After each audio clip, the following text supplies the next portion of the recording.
So hello students, welcome back to my channel NCERT वाले भैया। So friends, अगर आप लोग भी हैं क्लास 12th में और 2025 में देने जा रहे हैं मैथ का पेपर, तो बच्चों ये वीडियो आपके लिए काफ़ी ज़्यादा महत्वपूर्ण होने वाली है, क्योंकि आज की इस वीडियो पे बच्चों हम गणित के सभी महत्वपूर्ण प्रश्नों के बारे में जानने वाले हैं। ठीक है, यानी कि गणित के जितने भी महत्वपूर्ण प्रश्न हैं उनके बारे में हम लोग जानने वाले हैं, जो कि बच्चों प्रीवियस ईयर भी हैं और 2025 में आ सकते हैं। ठीक है, तो बच्चों ये रहा हमारा पहला प्रश्न। देखिए पहले प्रश्न कह क्या रहा है, इसके बाद इसको हम लोग सॉल्व करते हैं। शायद आप लोगों को ये पहला प्रश्न आ भी रहा होगा। विद्यार्थियों, ये प्रश्न हमारा 2019 और 2022 में पूछा गया है। ठीक है, प्रश्न हमारा, यदि a बराबर 2 4 3 2 तथा b बराबर 1 3 - 2 5 है तो b इंटू ए का मान ज्ञात कीजिए। यानी b इंटू ए, यानी कि b में a का हमें गुणा करना है। ठीक है, तो बहुत ही आसान प्रश्न है। शायद आप लोगों को आ रहा होगा, लेकिन बच्चों ये आसान कुछ बच्चों के लिए होगा, शायद सभी बच्चों के लिए आसान ना हो। ठीक है,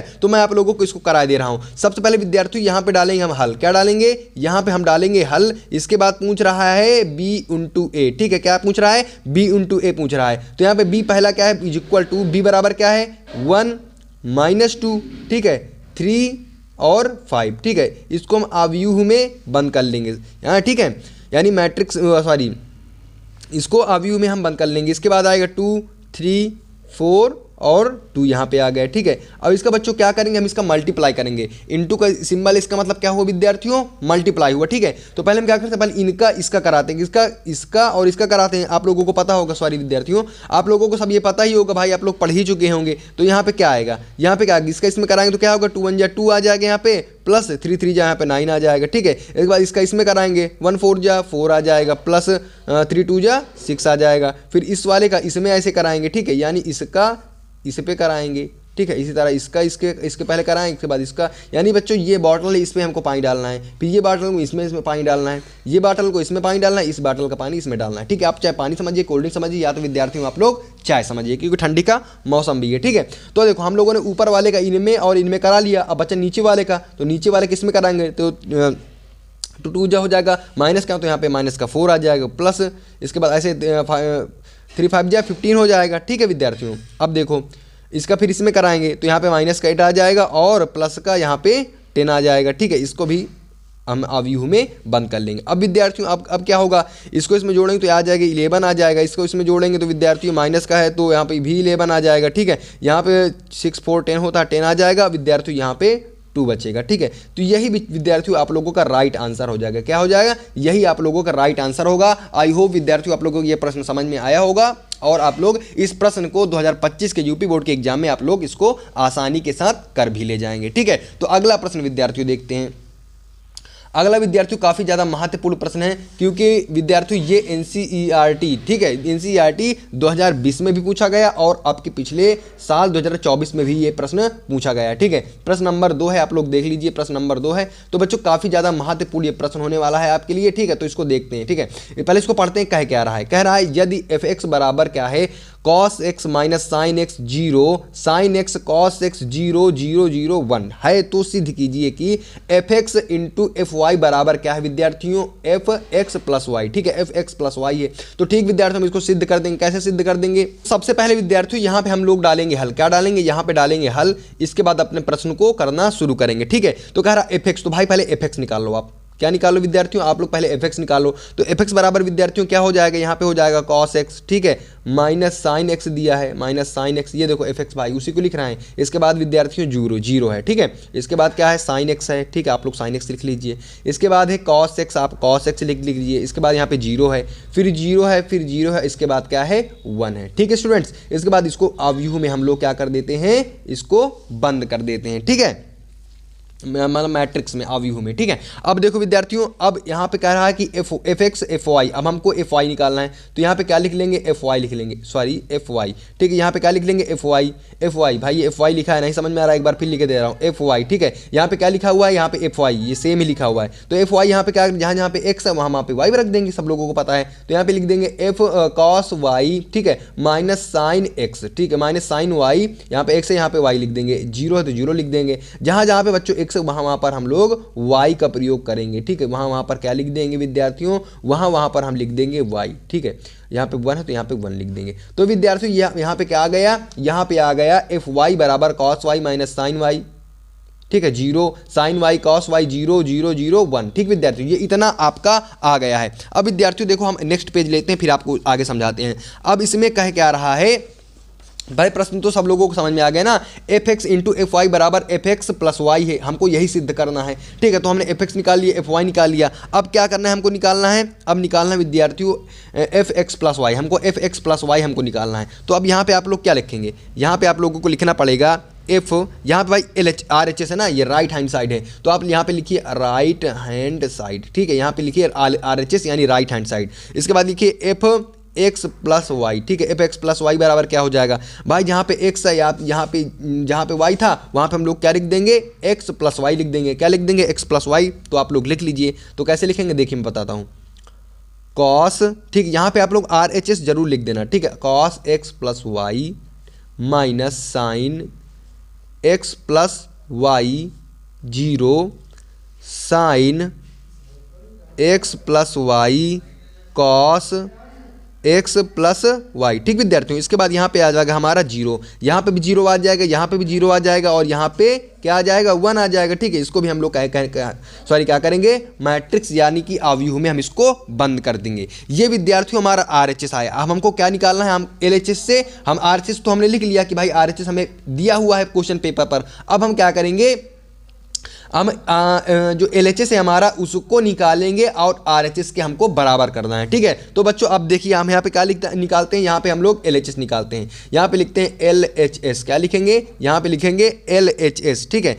f x into F y, यही तो भाई हमारा क्या है, यही तो हमारा LHS है, लेफ्ट हैंड साइड, ये राइट हैंड साइड, ये लेफ्ट हैंड साइड। तो RHS राइट हैंड साइड हमारा इतना निकल के आया। अब हम क्या निकालते हैं, LHS यानी कि लेफ्ट हैंड साइड, ठीक है स्टूडेंट्स। तो देखो लेफ्ट हैंड साइड निकालने के लिए हमको क्या करना होगा भाई, हमको FX और FY में गुणा करने होगा। तो पहले FX लिख लेते हैं। तो FX हमारा क्या है, cos x minus sine x, ठीक है, माइनस साइन एक्स। इसके बाद क्या है, यहाँ पे 0 है। इसके बाद यहाँ पे विद्यार्थियों साइन एक्स, ठीक है, cos x, यहाँ पे क्या है cos x, यहाँ पे क्या है 0, यहाँ पे भी 0, यहाँ पे भी 0 और यहाँ पे क्या है 1 है, ठीक है। अब देखो अब हमको fy निकालना है, fy इसके बगल में लिखना है। तो देखो यहाँ पे भी एक मैट्रिक्स लिख लेंगे और यहाँ पे fy लिख लेंगे। तो जहाँ पर x विद्यार्थी वहाँ पर हमको y लिखना होता है, माइनस साइन वाई, ठीक है, माइनस साइन वाई। इसके बाद विद्यार्थी यहाँ पे 0 हो गया, यहाँ पे हो गया साइन वाई, यहाँ पे हो गया कॉस वाई और यहाँ पे भी 0। इसके बाद 0 0 और यहाँ पे आ गया हमारा 1, ठीक है, यहाँ पे हमारा 1 आ गया। अब क्या करेंगे हम, अब बच्चों क्या करेंगे, इसका क्या करेंगे, इसमें मल्टीप्लाई करेंगे, ठीक है। इसका क्या करेंगे, इसका मल्टीप्लाई करेंगे और हमको किसके बराबर लाना है, हमको RHS के बराबर लाना है। LHS को हमको RHS के बराबर लाना है, ठीक है। तो हमारा LHS यहाँ पे लिख गया है और हम क्या करेंगे, LHS को सॉल्व करेंगे, यानी इसका इसमें गुणा करेंगे, ठीक है स्टूडेंट्स। इसका इसमें क्या करेंगे विद्यार्थियों, इसका इसमें करेंगे हम गुणा। तो गुणा करने पर देखिए क्या होता है, यहाँ पे F x into F Y, कहाँ F x into F Y बराबर क्या आ जाएगा विद्यार्थियों, यहाँ पे गुणा करेंगे। तो यहाँ पे देखो पहले इसका इसमें करेंगे, फिर इसका इसमें करेंगे, फिर इसका इसमें करेंगे, ठीक है। सब लोगों को गुणा करना भाई आता होगा, सब लोगों ने पढ़ा होगा, क्योंकि पेपर काफ़ी नज़दीक है। तो आप लोगों को कॉन्सेप्ट हल्का हल्का ही बताया जा सकता है, पूरा नहीं बताया जा सकता। बाकी भाई 1 शॉट वीडियो आपके उसमें आएगी इसी चैनल पर, NCERT वाले भैया पे, आप लोग उसको भी आप लोग देख के कॉन्सेप्ट भी सीख सकते हैं। तो अभी हम सिर्फ कर रहे हैं मोस्ट इंपॉर्टेंट क्वेश्चन, तो उसी पर हम लोग ध्यान देते हैं। यहाँ पे आ जाएगा विद्यार्थियों साइन एक्स और यहाँ पे आ जाएगा साइन वाई, ठीक है। अब इसके बाद अब इसका इसमें कर लेते हैं, ठीक है। तो यहाँ पे आ जाएगा minus sine y cos x, ठीक है, minus sine y cos x हो जाएगा और इसके बाद आ जाएगा minus sine x cos y, minus sine x cos y हो जाएगा। लास्ट में विद्यार्थी 0, तो यहाँ पे 0 लिख देंगे, ठीक है। आई होप आप लोगों को समझ में आ रहा होगा। अब बच्चों इसका इसमें करते हैं, फिर इसका इसमें करते हैं, फिर इसका इसमें करते हैं। तो यहाँ पे क्या आ जाएगा, यहाँ पे आ जाएगा sine x cos y plus cos x sine y, ठीक है, साइन वाई आ जाएगा। इसके बाद यहाँ पे अब इसका इसमें करते हैं, तो यहाँ पे आ जाएगा माइनस साइन एक्स, क्या आ जाएगा minus sine x sine y, ठीक है, minus sine x sine y plus cos x cos y plus cos x और कॉस वाई, ठीक है, plus cos x cos y. यहाँ पे आ जाएगा विद्यार्थियों 0, ठीक है, यहाँ पे भी 0 आ जाएगा, यहाँ पे भी 0 आ जाएगा और यहाँ पे आ जाएगा हमारा 1। इसको भी मैट्रिक्स के अंदर आप लोग बंद कर दीजिए, ठीक है स्टूडेंट्स। अब देखिए आप लोग भाई इतना तो आप लोगों ने कर लिया, ठीक है। इसके बाद देखो भाई अब देखो cos x cos y minus sine x sine y किसका सूत्र होता है भाई, किसका होता है, cos x प्लस वाई का सूत्र होता है, ठीक है। Minus sine y cos x minus sine x cos y, ये किसका सूत्र होता है, ये विद्यार्थी होता है साइन x प्लस वाई, ठीक है। x प्लस वाई यहाँ पे क्या है, यहाँ पे जीरो आ गया। अब देखो sine x cos y plus cos x sine y, ये किसका सूत्र होता है विद्यार्थी, ये होता है साइन x प्लस वाई, इसके बाद यहाँ पे आ जाएगा cos x प्लस वाई, ठीक है। कैसे आ जाएगा भाई, ये sine x y sine x sine y plus cos x cos y किसका सूत्र होता है, कॉस एक्स प्लस वाई का सूत्र होता है, सब लोगों को पता होना चाहिए। यहाँ पे जीरो तो विद्यार्थी यहाँ पर भी हम जीरो लिख सॉरी हाँ यहाँ पे जीरो है, यहाँ पे जीरो, यहाँ पे 1 आ जाएगा, ठीक है। आराम से आ जाएगा, सब लोगों को समझ में आ रहा होगा, ऐसी मैं आशा करता हूँ। तो आप लोग देख सकते विद्यार्थियों, जो हमारा LHS था वो बच्चों RHS के बराबर आ गया, ठीक है। जो हमारा LHS था क्या है, LHS, ठीक है। जो हमारा LHS था विद्यार्थियों, देखो इतना आया है, cos x plus y minus sine x plus y zero, sine x plus y cos x plus y zero, 0 0 1। तो आप लोग देख सकते हैं जो हमारा RHS था, ठीक है, RHS यही था ना, cos x plus y minus sine x plus y zero, sine x plus y cos x plus y zero, ठीक है, 0 0 1। तो सेम विद्यार्थियों हमारा आ चुका है, ठीक है। यानी कि जो हमारा RHS है वो LHS के बराबर आ गया है। तो आप लोगों को बस क्या लिख देना है, LHS इज इक्वल टू किसके हो गया, RHS, ठीक है, RHS के। तो बच्चों ये हो गया PROVED प्रूव, ठीक है, ये हमारा प्रूव हो गया और आप लोगों के 5 अंक बिल्कुल से बिल्कुल बन गए, ठीक विद्यार्थियों। तो आई होप आप लोगों को ये क्वेश्चन समझ में आया होगा। अगर आप लोग इसके PDF चाहते हो तो विद्यार्थियों इस जो क्या कहते हैं कमेंट बॉक्स पर आप कमेंट करिए, मैं आप लोगों को कमेंट बॉक्स पर ही टेलीग्राम की लिंक दे दूंगा, जो कि कुछ ही मेरे मेन बच्चे हैं उनके ही पास है, तो आप लोगों को भी उसमें से PDF मिल जाएगी, ठीक है। तो विद्यार्थियों अब देखते हैं अगले प्रश्न की ओर और देखते हैं हमारा अगला प्रश्न क्या कह रहा है, ठीक है। ये हमारा प्रश्न नंबर 3 जो कि 2017, 18 और 19 में लगातार आया हुआ है, ठीक है। ये भी विद्यार्थियों काफ़ी ज़्यादा मोस्ट इंपॉर्टेंट प्रश्न आप लोग इसको कह सकते हैं, क्योंकि जो 2018 में आया, 2017 में, 2018 में और 2019 में ये प्रश्न आया हुआ है, ठीक है। तो इसको भी हम लोग बहुत ही आराम से करते हैं और पढ़ते हैं क्या है, इसके बाद इसको आराम से हम निपटाते हैं, ठीक है। इसका भी निपटारा करते हैं भाई। तो लिखा हुआ है दर्शाइए कि बिंदु A B plus C, B C plus A और सी ए प्लस बी संरेखीय हैं, ठीक है। तो आप लोगों को भाई ये पता होना चाहिए कि जब संरेखीय होती है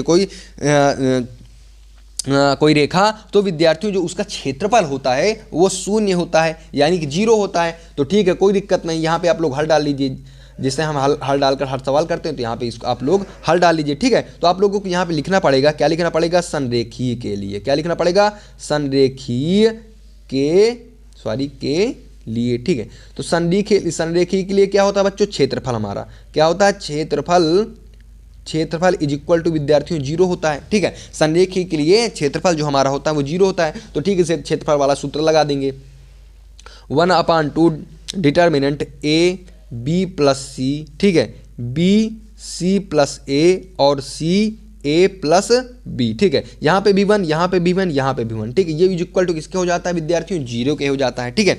अब देखो भाई 1/2 इधर जाएगा, 1/2 इधर जाएगा, तो भाई ये भी 0 हो जाएगा, यानी ये भी 0 हो जाएगा। तो ठीक है भाई, कर देते हैं ए बी सी, ठीक है, ए बी सी आप लोग इसको लिख लीजिए, ए बी सी हमारा हो गया। इसके बाद यहाँ पे आएगा बी प्लस सी, ठीक है, सी प्लस ए और यहाँ पे ए प्लस बी आ जाएगा, ए प्लस बी आ जाएगा, ठीक है स्टूडेंट्स। इसके बाद देखिए यहाँ पे 1, यहाँ पे 1, यहाँ पे 1, यहाँ पे 1 1 हम लोगों ने सॉरी यहाँ पे डिटरमिनेंट होगा, ठीक है। यहाँ पे 1 1 हम लोगों ने कर लिया और इज इक्वल टू किसके आ जाएगा विद्यार्थियों, 0, ठीक है। इसको हमने इधर भेज दिया तो ये आ गया किसके बराबर, 0 के बराबर, यानी कि 0 के बराबर। अब देखो अगर हम क्या करें, कॉलम 1 में कॉलम 2 को जोड़ दें, ठीक, कॉलम 1 में क्या करें हम, कॉलम 2 को जोड़ दें, तो क्या यहाँ पे होगा, तो यहाँ पे लगा लीजिए C1 में C1 प्लस C2 करने पर, ठीक है, C1 में C1 प्लस C2 करने पर, तो यहाँ पे क्या आ जाएंगे, इसको जोड़ेंगे तो A plus B plus C, B plus C plus A, C plus A plus B, ठीक है। तो यहाँ पे क्या आ जाएगा, यहाँ पे आ जाएगा A plus B plus C, ठीक है, B प्लस C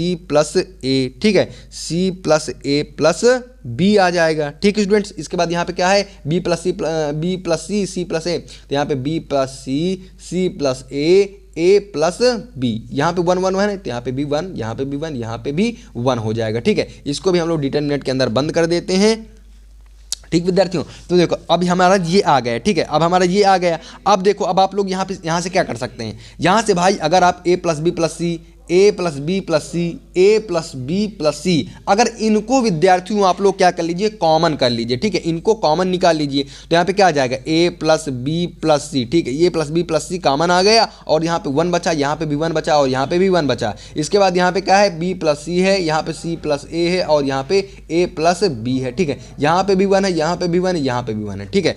अब देखो विद्यार्थियों, सबसे अच्छी बात, सबसे मोस्ट इंपॉर्टेंट बात कि अगर डिटर्मिनेंट के 2 का मान, ठीक है, 2 का मान क्या हो जाता है, अगर एक एक एक एक हो जाता है तो उसका मान 0 हो जाता है। क्या हो जाता है, उसका मान 0 हो जाता है। तो यहाँ पे लिखेंगे ए प्लस बी प्लस सी, ठीक है, ए प्लस बी प्लस सी इंटू बच्चों 0, ठीक है, इंटू 0, तो ये भी विद्यार्थियों हो जाएगा 0, ठीक है। अगर 2 कॉलम विद्यार्थियों सेम निकलते हैं तो उसकी जो वैल्यू होती है वो 0 हो जाती है। तो इसकी पूरे की वैल्यू 0 हो गई। अगर इसका मान 0, इसका इसमें गुणा करेंगे तो 0 हो जाएगा, यानी विद्यार्थियों जो क्षेत्रफल है वो 0 हो गया।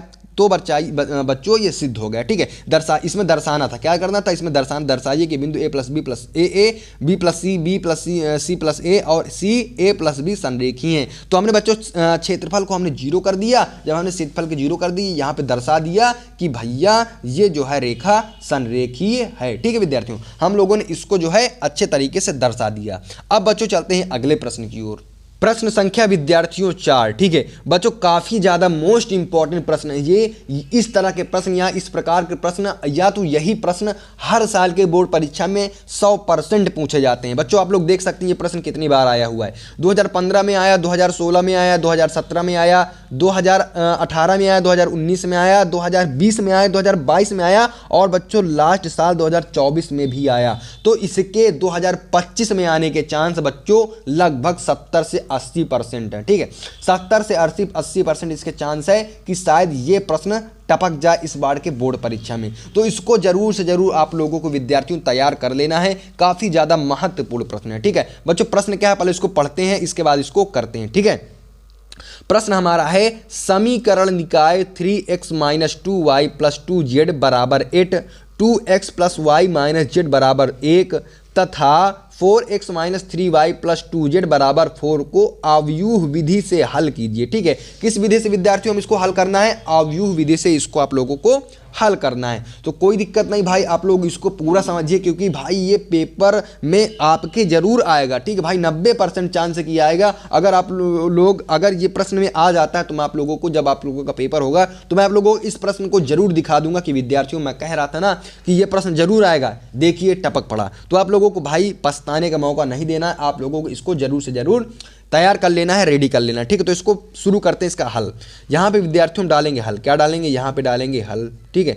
यहाँ पे हम लोगों ने हल डाल दिया। अब देखो जो समीकरण है इनको समीकरण तीनों लिखिए, तीनों समीकरणों को लिखिए। 3x - 2y + 2z = 8, ठीक है।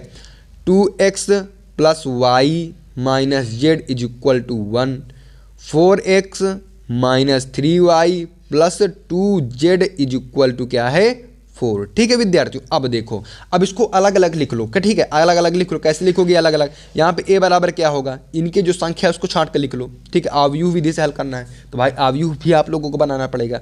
यहाँ पे 3 हो जाएगा, यहाँ पे -2 हो जाएगा, यहाँ पे भी 2 हो जाएगा, यहाँ पे 2 हो जाएगा और यहाँ पे 1 हो जाएगा, यहाँ पे -1 हो जाएगा, यहाँ पे 4 हो जाएगा, यहाँ पे -3 हो जाएगा और यहाँ पे 2 हो जाएगा, ठीक है। इसको हमने क्या बना लिया, हमने इसका एक अवयूह बना लिया, ठीक है विद्यार्थियों। अब देखो भाई x = क्या है, x y z, ठीक है। x = क्या है, x है, y है और z है, ठीक है। तो आपको लोगों को a बनाना है और x बनाना है। इसके बाद b, भाई b पे आप लोगों को क्या लिखना होता है, b पे इनको लिखना होता है, ठीक है।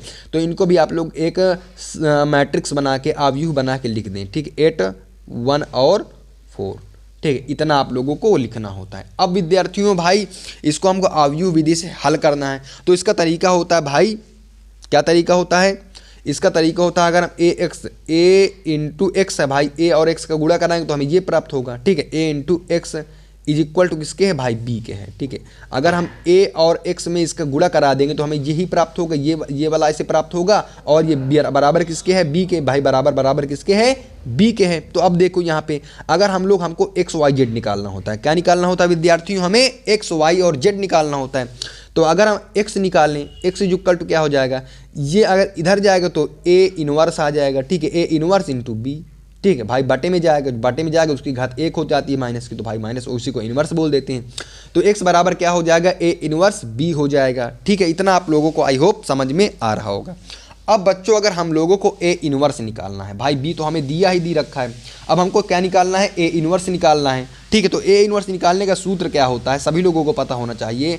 a inverse is equal to होता है 1 determinant of a into adjoint. ठीक है, एडजॉइंट ऑफ a। ठीक है विद्यार्थियों, अब देखो भाई, अब हम क्या करते हैं, पहले डिटर्मिनेंट निकाल लेते हैं। तो भाई डिटर्मिनेंट आप लोग निकालिए, determinant of a is equal to, अब देखो भाई डिटर्मिनेंट का सूत्र क्या होता है, क्या होता है तरीका, इसको छोड़ो, इस लाइन को छोड़ो, जितना बचा इसको लिख लो। तो 2 1 2 -3 1 3, यानी कि यहाँ पे आ जाएगा, इसका 3 को छोड़ना है तो यहाँ पे आ जाएगा 3 और यहाँ पे 2 -3 आ जाएगा। ठीक विद्यार्थियों, इसी प्रकार से प्लस यहाँ ब्रैकेट बना देना है 2 प्लस, अब इसको 2 को छोड़ो। ठीक है, 2i छोड़ो, यहाँ पे आ जाएगा 4 + 4। ठीक है, यहाँ पे आ जाएगा 4 + 4 प्लस इस वाई लाइन इसको छोड़ो, इसके बाद यहाँ पे आ जाएगा 2 -6 -4। ठीक, इतना आप लोगों का डिटर्मिनेंट आ जाएगा। इसके बाद इसको सॉल्व कर लेते हैं, यानी कि इसको हल कर लेते हैं। तो यहाँ पे -3 आ जाएगा। ठीक है, यहाँ पे 1 बचेगा तो -3 आ जाएगा, प्लस का 16 यहाँ पे आ जाएगा, प्लस का 16 आ जाएगा। इसके बाद बच्चों माइनस का यहाँ पे 20 आ जाएगा। ठीक है, -20 आ जाएगा। तो आपका जो डिटर्मिनेंट ऑफ ए है वो इज इक्वल टू निकल आएगा, यहाँ से निकल आएगा 7। ठीक है, 7, वो भी किसका विद्यार्थियों, -7। तो यहाँ पे निकल के आएगा विद्यार्थियों -7, जो कि डिटर्मिनेंट ऑफ ए हो गया। अब आपको विद्यार्थियों क्या निकालना होता है, एडजॉइंट ऑफ ए। ठीक है, तो इसके हमको कोफैक्टर्स निकालने होते हैं। ठीक है, इनके कोफैक्टर्स हमको निकालने होते हैं। कोफैक्टर्स निकालने के बाद जितने भी कोफैक्टर्स आते हैं उनका हमको ट्रांसपोज लेना होता है, तो हमको एडजॉइंट ऑफ ए की प्राप्ति होती है। तो भाई एडजॉइंट ऑफ ए निकालने के लिए हमको कोफैक्टर्स निकालने हैं। तो भाई कोफैक्टर देखिए यहाँ पे आप लोग को लिखना है, क्या लिखना है, a11 इज इक्वल टू, इसका क्या सिस्टम होता है भाई, यहाँ पे -1 की घात जो यहाँ पे लिखे इसकी ऊपर चल जाती है, 1 1 यहाँ पे 2 आ जाएगा। ठीक, 1 1 2 आ जाएगा। तो देखो अब a11 ये है, तो इसको हमको निकालना है। ठीक है, ये गया बचा कितना बचा, यहाँ पे 1 -1 -3 -2। तो यहाँ पे क्या आएगा, यहाँ पे विद्यार्थियों 1 -1। ठीक, 1 -1 -3 और 2। ठीक है, 1 -1 -3 और 2 ये आ गए, इज इक्वल टू ये आ जाएगा विद्यार्थी 2 1 2 -3 1 3 माइनस का यहाँ पे 3 आ जाएगा, इज इक्वल टू माइनस का यहाँ पे 1 आ जाएगा। ठीक है, इतना आप लोग को समझ में आया। अब a11 हो गया, अब a22 निकाल लो। ठीक है, a12 निकालो, a12 निकालो। तो यहाँ पे माइनस की एक घाते 1 + 2 यहाँ पे 3 आ जाएगी, इक्वल टू। अब बच्चों अब a12 ठीक है, इतना कर लो। तो यहाँ पे क्या आ जाएगा, यहाँ पे आ जाएगा 2 -1 4 2। ठीक है, तो यहाँ पे आप लोग लिख दो, क्या लिखोगे भाई, यहाँ पे लिखोगे 2 -1 4 और 2। तो इसका क्या आ जाएगा विद्यार्थियों, 2 2 जा 4 + 2 2 जा 4 1 जा 4। ठीक है, ये निकल के आया, यहाँ पे आ जाएगा 8। क्या आ जाएगा, यहाँ पे विद्यार्थियों आ जाएगा 8। अब देखो भाई a13। ठीक है, a13 अब देखो -1 की घाते 13 यानी कि 4 इसकी घात हो जाएगी। ठीक है, तो यहाँ पे भी निकाला कि उसी तरह करना, उसी प्रकार से करना। a13 यहाँ काटा तो 2 आया, 1 आया, 4 आया, -3 आया। तो यहाँ पे भी आप लोगों को उसी प्रकार से लिख देना है। क्या लिख देना है विद्यार्थियों, a13 का 2 1 4 -3 लिख देना है। समझ में आ रहा भाई, उंघाना नहीं आप लोग। ठीक है, 6 माइनस का 4 आ जाएगा यहाँ पे और यहाँ पे विद्यार्थियों आ जाएगा -10। ठीक है, -10 आ जाएगा।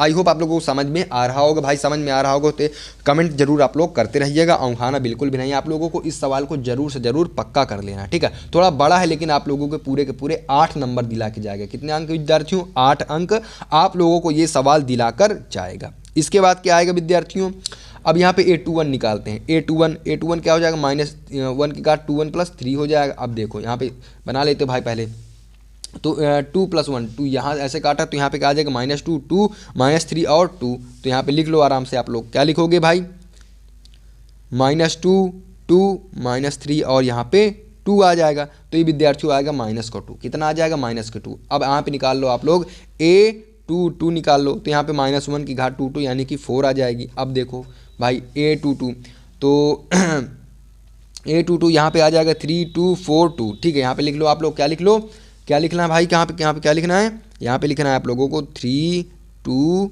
4 2। ठीक है, इज इक्वल टू आ जाएगा, माइनस का ये भी 2 आ जाएगा। ठीक है, तो हमने a22 निकाली। अब बच्चों आगे निकालते हैं a23। क्या निकालते हैं, a23। ठीक है, यहाँ पे अब क्या निकालते हैं, यहाँ पे विद्यार्थियों निकाल लेते हैं a23। क्या निकालना है, a23। यहाँ पे लिखना है 3, ठीक है। तो a23 क्या है, -1 की घात विद्यार्थियों 3 to 5 हो जाएगी, और यहाँ पे भी हम सार्डिक को बना लेंगे। इसके बाद इस पे देखते हैं, इस पे क्या देखते हैं भाई, a23 तो 2 3, ठीक है 2 3, तो यहाँ पे क्या निकल के आएगा 3 - 2 4 -3, तो यहाँ पे लिख लेते हैं, क्या लिख लेते हैं 3 - 2 4 -3 इज इक्वल टू विद्यार्थियों, इसका करेंगे तो यहाँ पे सिर्फ 1 आएगा। क्या निकल के आएगा विद्यार्थियों, यहाँ पे 1 निकल के आएगा।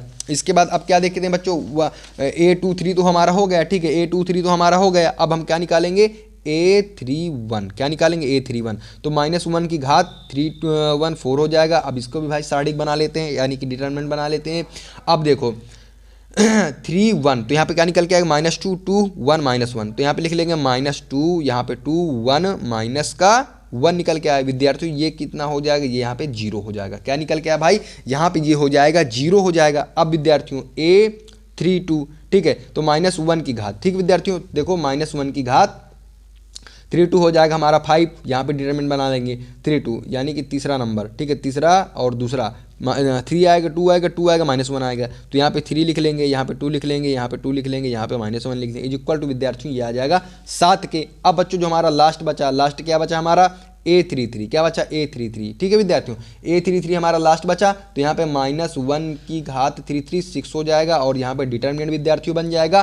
डिटरमिनेंट बनने के बाद यहाँ पे भाई थोड़ा लंबा है, आप लोग इसको समझते रहिए, कॉन्सेप्ट को ये निकालने में थोड़ा टाइम लग रहा है, बाकी विद्यार्थियों बहुत ही आसान है। अगर आप लोगों को समझ में नहीं आ रहा तो आप लोग वीडियो को बच्चों दोबारा देखिए, दोबारा से आप लोग इसी सवाल को देख लीजिए, मैं 100% गारंटी लेता हूँ कि आप लोगों को ये समझ में आएगा और ये आपके पेपर में भी आएगा, ठीक है विद्यार्थियों। तो आप लोगों को भाई हार नहीं माननी, आगे भी चलते हैं, इसको कंटिन्यू करते हैं और इसको सवाल को हम लोग फिनिश करते हैं, क्योंकि विद्यार्थियों काफ़ी ज़्यादा महत्वपूर्ण सवाल है, आपके परीक्षा में जरूर से जरूर ये पूछा जाएगा, ठीक है। तो 3 से 3 को काटा, यहाँ पे कितना 3 आया, -2 आएगा, इसके बाद आएगा 2, इसके बाद 1, ठीक है। तो यहाँ पे लिख लो, क्या लिख लो भाई, 3 -2 2 और 1, ये भी इक्वल टू विद्यार्थियों आ जाएगा 7 के, ये भी किसके बराबर आ जाएगा 7 के, ठीक है। अब बच्चों जो एडजॉइंट ऑफ ए होता है वो कोफैक्टर से बनी मैट्रिक्स का ट्रांसपोज होता है, ठीक है। तो एडजॉइंट ऑफ जो ए होता है, एडजॉइंट ऑफ ए जो होता है वो इक्वल क्या होता है, यहाँ पर लिख लेते हैं A11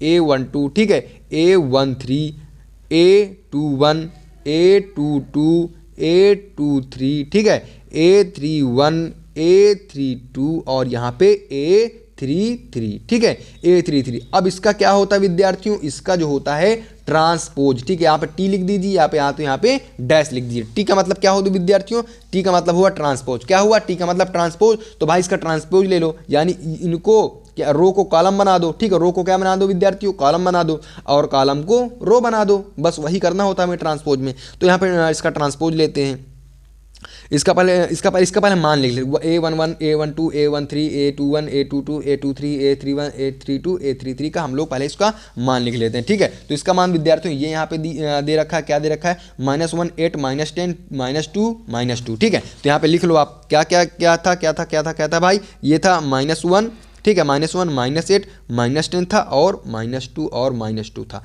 इसके बाद विद्यार्थियों की इसका हमें देख लेना है, इनका तो हम लोगों ने देख लिया, इसका हम लोगों ने देख लिया। इसके बाद अब कहे का बच्चा, अब इनका बचा, कहे का बच्चा विद्यार्थियों A31 A32 A23 A31 A32 A33, तो कितना है 1077, तो यहाँ पे क्या लिखना है 1 1, ठीक है, यहाँ पे 1077, ठीक है। तो देखो अब हमको इसको क्या एडजॉइंट ऑफ ए निकालना भाई, इसका जो इसके कोफैक्टर ने इससे जो बनी मैट्रिक्स है, व्यू है, इसका विद्यार्थियों आप लोगों को ट्रांसपोज ले लेना है, ठीक है। तो इसका ट्रांसपोज आप लोग लेंगे तो यहाँ पे एडजॉइंट ऑफ ए कितना निकल के आएगा, ADJ, यानी एडजॉइंट ऑफ ए निकल के आएगा। इसको सीधा इधर कर लो, -1 -8 -10 -2 -1, इसके बाद 0 7 7, ठीक है। ये हमारा क्या निकल के आ जाएगा, ये हमारा आ जाएगा एडजॉइंट ऑफ ए। तो विद्यार्थियों आप लोगों को पता होगा जो x बराबर है वो A इनवर्स B है, ठीक है। x बराबर क्या है, A इनवर्स B है। तो x का मान कितना है भाई, x है, y है और z है, ठीक है। x का मान कितना है विद्यार्थियों, x है, y है और z है, इज इक्वल टू, अब A इनवर्स, तो A इनवर्स क्या होता है विद्यार्थियों, 1 determinant of A into ADJ, adjoint of A, ठीक है, इंटू में B, ठीक है, इंटू में क्या है, इंटू में B है, तो हम लोग इंटू में भी B लिख देंगे। इसके बाद क्या करेंगे भाई, इसके बाद क्या करेंगे, अगले पेज में करेंगे, कोई दिक्कत नहीं विद्यार्थियों, अगले पेज पे करिए। आप लोगों का जैसा माने भाई हम वैसा करेंगे, ठीक है, जैसा माने आप लोगों का हम विद्यार्थियों वैसा ही करेंगे। तो हम लोगों ने इतना लिख लिया एडजॉइंट ऑफ ए। अब यहाँ पे लिखिए आप एक्स वाई जेड, ठीक है, एक्स वाई जेड का आप लोग क्या बनाइए, मैट्रिक्स बनाइए, अवयव बनाइए। 1 अपान भाई एडजॉइंट ऑफ ए कितना निकल के आया, -7। आप लोग अगर नोट करते जा रहे होंगे तो मुझको तो भाई याद है एडजॉइंट ऑफ ए कितना निकल गया, -7। नहीं अगर आप लोगों को भाई याद तो मैं आप लोगों को दिखा दूं यार, ये देखो ये एडजॉइंट ऑफ ए हमने कितना निकाला, -7 निकाला, ठीक है। तो -7 निकाला भाई, ऐसे ही नहीं आपको 8 नंबर मिल जाएंगे, मेहनत भी करनी होगी, ठीक है ना। तो हम लोगों ने क्या निकाल लिया, यहाँ पे देखो सॉरी, यहाँ पे क्या था, यहाँ पे था एडजॉइंट ऑफ ए, तो हम लोगों ने माइनस का एडजॉइंट ऑफ ए यहाँ पे लिखा। अब sorry determinant of A minus का 1/7 हम लोगों ने निकाल लिया, ठीक है। अब एडजॉइंट ऑफ ए हमने क्या निकाला, एडजॉइंट ऑफ ए ये ऊपर लिखा हुआ है भाई, एडजॉइंट ऑफ ए हमने क्या निकाला, -1 -8 -10 -2 1 0 7 7, ठीक है, 0 7 7 आया। अब बच्चों यहाँ पे क्या करना है, हमको बी को भी लिखना है, तो यहाँ पे भाई लास्ट में बी को भी लिख दो यार। 1 8 है, 1 है और 4 है, ठीक है। हमने यहाँ पे क्या लिख दिया विद्यार्थियों, हमने यहाँ पे बी को भी हम लोगों ने मेंशन कर दिया, लिख दिया। अब देखो अब क्या करना है भाई, बस आंसर आने वाला है एक्स वाई जेड, ठीक है। एक्स वाई जेड का आप लोग अवयव बनाइए, इज इक्वल टू -1/7 है, -1/7 लिख दीजिए, ठीक है। अब देखो भाई, अब आप लोग क्या करें, इसका इसमें गुणा कराइए, इसका पहले इसमें कराइए, फिर इसका इसमें कराइए, फिर इसका इसमें कराइए। जब इसका बच्चों विद्यार्थियों इसमें कराएंगे तो यहाँ पे आएगा -8 आ जाएगा, ठीक है, -8 आ गया, माइनस को यहाँ पे 2 आ जाएगा, इसके बाद 2 0 यहाँ पे प्लस का 0 आ जाएगा, ठीक है। इसके बाद इसमें 8 का इसमें कराएंगे तो यहाँ पे कितना आ जाएगा, कितना आ जाएगा भाई, 8 में कराएंगे, 8 8 64 यानी कि माइनस का 64। इसके बाद माइनस का आ जाएगा यहाँ पे 2 आ जाएगा, इसके बाद यहाँ पे आ जाएगा प्लस का 28, 7 4 28, ठीक है, माइनस का 28 आ गया, ठीक विद्यार्थियों। अब देखो, अब भाई यहाँ पे माइनस का 80 आ जाएगा, ठीक है, माइनस का 80 आ जाएगा, इसके बाद यहाँ पे प्लस का 1 आ जाएगा और यहाँ पे प्लस का 28 आ जाएगा, 7 4 28, ठीक है, यहाँ पे 28 आ गया। अब देखो विद्यार्थियों, अब बहुत ही आसान है, आप लोग अब अगर आप लोगों ने पूरी वीडियो देखी, अगर आप लोगों ने इस सवाल को पूरा समझा होगा तो आप लोगों को विद्यार्थियों काफ़ी ज़्यादा आसान लग रहा होगा अब, ठीक है, अब आप लोगों को काफ़ी ज़्यादा आसान लग रहा होगा। इसके बाद यहाँ पे एक्स लिखेंगे, यहाँ पे लिखेंगे वाई, यहाँ पे लिखेंगे विद्यार्थियों जेड, ठीक है, यहाँ पे लिखेंगे जेड। इसके बाद -1/7 -1/7। अब विद्यार्थियों क्या निकल के आया हमारा, इसको इसमें जोड़ेंगे तो यहाँ पे आ जाएगा -10, ठीक है। इसको जोड़ेंगे अगर -28 यहाँ पे आ जाएगा, माइनस के बच्चों विद्यार्थियों 38 आ जाएगा, ठीक है, -38 आ जाएगा, -80 प्लस ये यहाँ पे 79, यहाँ पे आ जाएगा 28, यानी कि विद्यार्थियों आ जाएगा -51, ठीक है, -51 आ गया। अब बच्चों देखो, अब आप लोग क्या करो, इसका गुणा इसके अंदर कर दो, इसका गुणा आप लोग अगर इसके अंदर करेंगे तो एक्स वाई जेड ये बच्चों उसी प्रकार चलता रहेगा, ठीक है। तो यहाँ पे आ जाएगा प्लस का 10/7 और यहाँ पे आ जाएगा प्लस का 38, क्योंकि भाई माइनस और माइनस प्लस होता है तो प्लस 38/7 और यहाँ पे आ जाएगा विद्यार्थियों 51/7, वो भी इसका विद्यार्थियों, वो भी प्लस का। तो अगर हम आप लोग देखेंगे तो भाई यहाँ पे एक्स की वैल्यू कितनी निकल के आई, एक्स की वैल्यू निकल के आई विद्यार्थियों 10/7, ठीक है। और y की वैल्यू क्या निकल के आई, आप लोगों को ऐसे ही पेपर में लिखना है, y की वैल्यू आई 38/7, ठीक है। इसके बाद z की वैल्यू निकल के आई 51/7, ठीक है। तो यही विद्यार्थियों आपका जो आंसर है आया, ठीक है। इसको हमने कैसे हल कर दिया विद्यार्थियों, अवयव विधि से हमने इसको हल कर दिया। आई होप मेरे प्यारे लवली डियर स्टूडेंट्स आप लोगों को ये चीज़ समझ में आई होगी पूरी तरीके से, ठीक है। तो एक क्वेश्चन और बचा है, उसको हम कर लेते हैं, इसके बाद बच्चों अपनी इस क्लास का समापन करते हैं, ठीक है। क्योंकि बच्चों ये भी काफ़ी ज़्यादा महत्वपूर्ण प्रश्न है, हर बार बोर्ड परीक्षा में कॉमन प्रश्न है कि आता ही आता है, ठीक है। तो भाई प्रश्न क्या कह रहा है, प्रश्न हमारा है cos इनवर्स 2x² - 1 का x के सापेक्ष अवकल गुणांक ज्ञात कीजिए, ठीक है। तो भाई इसका अवकल गुणांक हमको ज्ञात करना है, तो यहाँ पे हम लोग यहाँ पे हल डालेंगे, क्या यहाँ पे डालेंगे विद्यार्थियों, यहाँ पे हम लोग हल डालेंगे। इसके बाद देखो क्या क्या लिखा है, cos इनवर्स, ठीक है, 2x² - 1 इतना है। अब देखो भाई हम लोग क्या करते हैं, यहाँ पे x कुछ मान लेते हैं, तो हमने यहाँ पे माना x बराबर cos थीटा, यहाँ पे माना x बराबर cos थीटा, यहाँ पे लिख दो रखने पर, ठीक है, x बराबर cos थीटा रखने पर, ठीक विद्यार्थियों। तो हम यहाँ पे क्या लिखो, यहाँ पे क्या लिखो, यहाँ पे cos इनवर्स x है, तो सॉरी cos इनवर्स है, इसके बाद क्या है 2x की जगह cos थीटा यानी cos² थीटा -1, ठीक है। अब आप लोगों को भाई एक सूत्र जरूर से याद होगा, 2 cos² theta -1 is equal to cos 2 theta, ठीक है, cos 2 थीटा। तो cos इनवर्स क्या निकल के आ जाएगा, cos 2 थीटा ठीक है, cos 2 थीटा निकल के आएगा। अब देखो cos इनवर्स से cos इनवर्स आराम से भाई उड़ जाएगा और यहाँ पे बचेगा 2 थीटा। क्या बचेगा यहाँ पे 2 थीटा। अब देखो विद्यार्थियों 2 cos इनवर्स x, ठीक है 2 cos इनवर्स x। अब भाई आप लोग कहेंगे cos इनवर्स x कहाँ से आ गया, तो विद्यार्थियों देखो अगर आप लोग थीटा बराबर निकालेंगे तो cos इधर चला जाएगा, यानी cos इधर जाएगा तो cos इनवर्स हो जाएगा, cos इनवर्स x निकल के आएगा। यानी बच्चों थीटा का जो मान है वो cos इनवर्स x निकल के आएगा। ठीक है, आप लोग यहाँ से भी देख के पता लगा सकते हैं, नहीं अगर आप लोगों को पता तो भाई मैंने यहाँ पे लिख भी दिया है। ठीक है, तो 2 cos इनवर्स x, यानी यार सवाल रट गए हैं एकदम। 2 cos इनवर्स x क्योंकि भाई काफ़ी ज़्यादा बार मैं पढ़ा चुका हूँ, कोचिंग में काफ़ी यार पढ़ा चुका हूँ, यानी ऑफलाइन कोचिंग में अपने, और मैं आप लोगों को भी सजेशन देता हूँ कि आप लोग इस सवाल को जरूर से जरूर तैयार कर लीजिएगा। ठीक मेरे प्यारे विद्यार्थियों, अब देखो भाई अब इसका आप लोग क्या कर दीजिए भाई, इसका अवकलन कर दीजिए। तो 2 यहाँ पे आ जाएगा d/dx, ठीक है x के सापेक्ष करेंगे भाई, d/dx यहाँ पे आ जाएगा cos इनवर्स इंटू एक्स, ठीक है cos इनवर्स x। तो भाई अब देखो क्या आ जाएगा, बहुत ही आसान भाषा में बता रहा हूँ। यहाँ पे 2 है तो भाई 2 आ जाएगा। इसके पास cos इनवर्स x का अवकलन क्या होता है, सब लोगों को याद होना चाहिए, होता है 1 माइनस का 1 अपान अंडर रूट में 1 माइनस एक्स स्क्वायर होता है। ठीक है, 1 माइनस एक्स स्क्वायर होता है, वही बच्चों कहेगा माइनस का। ठीक है, तो भाई ये हमारा सवाल का जो है आंसर आ चुका है। ठीक है, ये हमारे सवाल का आंसर आ चुका है और विद्यार्थियों आपका ये सवाल एकदम से एकदम पक्का हो चुका है। ठीक है, तो आई होप विद्यार्थियों ये जो मोस्ट इंपॉर्टेंट प्रश्न थे आप लोगों को समझ में बहुत ही अच्छे तरीके से आए होंगे। अगर विद्यार्थियों आप चैनल पर नए हैं तो प्लीज़ मैं आपसे रिक्वेस्ट कर रहा हूँ कि चैनल को सब्सक्राइब कर लीजिए, क्योंकि विद्यार्थियों आने वाले समय पर हम आपको इसी प्रकार के मोस्ट इंपॉर्टेंट जो क्वेश्चन है उनको बताते रहेंगे, चाहे वो फिजिक्स हो, चाहे वो केमिस्ट्री हो, चाहे वो बायो हो, चाहे वो मैथ हो। ठीक है, चाहे वो बायो हो, चाहे वो मैथ हो, चाहे वो इंग्लिश हो, चाहे वो हिंदी हो। तो सभी लोगों को कक्षा 12 के लिए सिर्फ, ठीक है क्लास 12 के लिए आप लोगों को बिल्कुल भी परेशान होने की जरूरत नहीं है, क्योंकि एनसीईआरटी वाले भैया आप लोगों के साथ हैं। ठीक है, ठीक विद्यार्थियों, मिलते किसी एक और मोस्ट इंपॉर्टेंट वीडियो के साथ, तब तक के लिए मेरे प्यारे विद्यार्थियों बाय बाय।